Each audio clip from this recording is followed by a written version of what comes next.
so first top and பாட்டமில் பாருங்கள் 1 இது ஃபுல்லாக ஒரு face so 1 2 next right and லெஃப்டில் பாருங்கள் 3 4 ஓகேவா நெக்ஸ்ட்டு ஃப்ரண்ட் அண்ட் பேக்கில் பாருங்கள் 5 6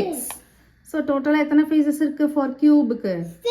ஃபஸ்ட்டு டாப்பில் இருக்கிற எட்ஜஸ் கவுண்ட் பண்ணிக்கலாம் 1 2 3 4 ஓகேவா அதே மாதிரி பாட்டமில் உள்ள எட்ஜஸ் கவுண்ட் பண்ணிக்கலாம் 1 2 3 4 ஸோ 4 + 4 8 இப்போ சைடில் உள்ள எட்ஜஸ்லாம் கவுண்ட் பண்ணிக்கலாம் 9 10 11 12 ஆல்ரெடி நம்மகிட்ட 8 இருக்கு இல்லையா 8 + 4 12 ஸோ டோட்டலாக கியூபுக்கு வந்து 12 எட்ஜஸ் இருக்குது அப்போ நமக்கு எத்தனை ரிப்பன் ஸ்ட்ரைப்ஸ் தேவைப்படும் 12 ரிப்பன் ஸ்ட்ரைப்ஸ் வந்து தேவைப்படும் நெக்ஸ்ட் வந்து பாம் பால்ஸ்